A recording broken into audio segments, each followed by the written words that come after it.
հաշվետվողականության բացակայություն ինչի մասն է խոսում։ Շատ ուղիղ ընդգծեցիք խնդիրը, հաշվետվողականության բացակայությունը եւ ոչ միայն դատավարությունների ընթացքում հաշվետվողական բացակայությունը ուղիղ խոսում են ժողովրդավարության տարերից հետ նահանջի մասին եւ ուղիղ խոսում են այս ողջ process-ի քաղաքական նպատակահարմարության մասին։ Հիմա կարծում եմ բոլորիս մոտ էմոցիոնալ պալիտրա է, ցասում, ցավ, ամոթ, ափսոսանք, որովհետև անգամ ինչքան էլ գիտակցում ենք իրավիճակի լրջությունը, ինչքան էլ գիտակցում ենք քաղաքական ենթատեքստը այս դատավարությունների, այնուամենայնիվ մենք բոլորս լիահույս գալիս ենք յուրաքանչյուր նիստի, յուրաքանչյուր վերդիկտի ամփոփման, որ այդքան ողջախոհություն, այդքան մարդկայնություն եւ խղճի արդարադատության իրականացման ականատես կլինենք ու նույն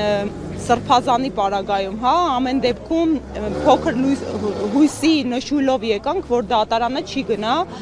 այդ հակաիրավական քայլին, որովհետև բոլորս էլ այս դատավարությունների ողջ ընթացքին հետևեցինք, բոլորս տեսել ենք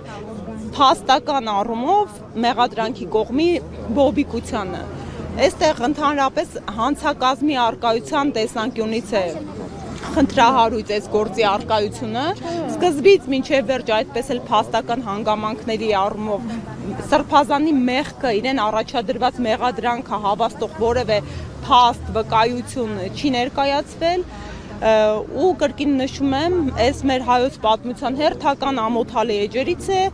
իմ անձնական ցավն է, որ այսօրվա դրությամբ մեր երկրի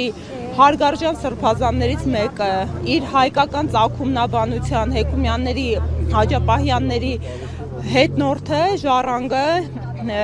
այս պահի դրությամբ պետք է ազատազրկման տեսքով պատժատեսակի արժանանա։ Ես բնականաբար համոզված եմ, որ փաստաբանական խումբը կբողոքարկի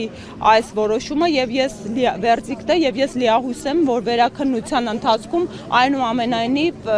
բարձր դատարանները կմնան իրենց բարձունքում, ինչի համար իրենք գտնվում են այդ վայրում, այդ աթոռին, կառաջնորդվեն օրենքով եւ իրենց խղճով եւ այս խայտառակ վերդիկտը այնուամենայնիվ կմերժվի։